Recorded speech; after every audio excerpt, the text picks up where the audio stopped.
Shalom, salam damai sejahtera Bapak Ibu, Saudara dan Saudariku yang terkasih dalam Kristus.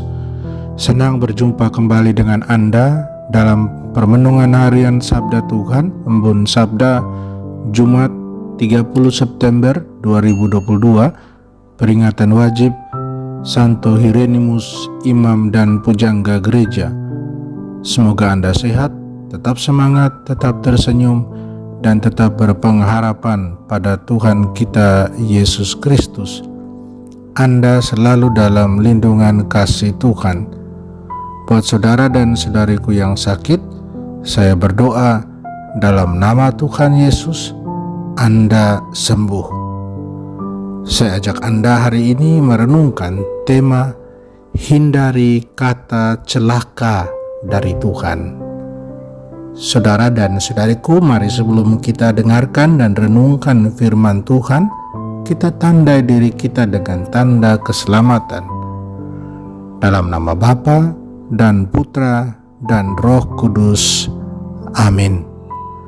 Injil suci menurut Lukas bab 10 ayat 13 sampai 16. Sekali peristiwa Yesus bersabda, "Celakalah engkau Korazim, celakalah engkau Betsaida, sebab seandainya di Tirus dan Sidon terjadi mujizat-mujizat yang telah terjadi di tengah-tengahmu, sudah lama mereka bertobat dan berkabung. Maka pada waktu penghakiman, tanggungan Tirus dan Sidon akan lebih ringan daripada tanggunganmu. Dan engkau Kapernaum, apakah engkau akan dinaikkan sampai ke langit? Tidak, engkau akan diturunkan sampai ke dunia orang mati. Barang siapa mendengarkan kalian, ia mendengarkan Daku. Dan barang siapa menolak kalian, ia menolak Aku. Dan barang siapa menolak Aku, ia menolak Dia yang mengutus Aku." Demikianlah sabda Tuhan. Terpujilah Kristus. Saudara dan saudari yang terkasih dalam Kristus, kebenaran sering membuat orang takut. Kebenaran sering membuat orang tidak tenang. Kebenaran sering membuat orang cemas. Bukankah demikian? Saya kira kita bisa sepakat dalam hal ini. Dan karena semuanya itu, kemudian membuat orang tidak mau menerima kebenaran. Orang kemudian menolak kebenaran. Orang menolak kebenaran dan lebih memilih bersahabat dengan kepalsuan dan kemunafikan.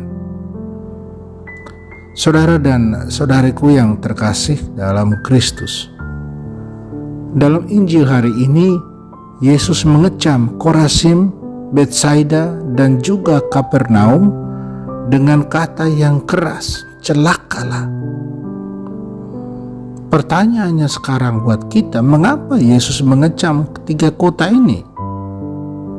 Terjawab juga dalam Injil yang kita dengar tadi, yaitu karena penolakan, karena mereka menolak Yesus. Atau dengan kata lain, mereka menolak kebenaran yang dibawa oleh Tuhan Yesus. Padahal dikatakan dalam Injil, Yesus banyak melakukan mujizat di kota-kota ini. Yesus banyak menunjukkan belas kasih Tuhan di tengah-tengah orang-orang di kota-kota ini. Walaupun apa yang Yesus lakukan itu luar biasa, apa yang Yesus lakukan itu benar dan seharusnya membawa mereka pada pertobatan, tetapi mereka tetap berkeras hati. Mereka tetap tertutup. Kebenaran yang seharusnya membebaskan mereka, kebenaran dan sabda Tuhan yang harusnya membawa satu transformasi buat diri mereka, tetapi itu tidak mereka respon dengan baik. Mereka menganggapnya sebagai satu hal yang tidak terlalu penting buat mereka. Saudara dan saudariku terkasih dalam Kristus, pertanyaan buat kita para murid zaman ini adalah, apakah kita juga mau dihardik atau dikecam Yesus dengan kata celakalah? Ada yang mau? Tentu saja tidak, bukan? Kita tentunya tidak mau kemudian Yesus katakan kepada kita celakalah.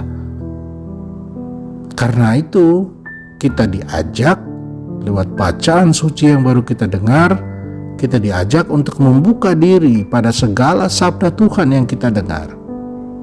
Kita diundang untuk membiarkan sabda Tuhan mentransformasi kita.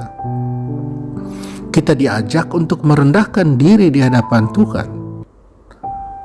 Dan dengan itu, kalau kita ada salah jalan, Tuhan selalu undang kita untuk kembali padanya lewat jalan pertobatan. Pertobatan selalu ditawarkan Tuhan karena Tuhan mencintai kita dan selalu mau kita ada bersamanya, ada pada jalannya. Saudara dan saudariku terkasih dalam Kristus, semoga kita semua selalu dengan jujur, tulus, terbuka untuk mencintai, menerima Tuhan dalam hidup kita. Kita biarkan kebenaran dan bukan kemunafikan menguasai hidup kita. Kita biarkan Tuhan menguasai hidup kita dan bukannya iblis yang menguasai kita.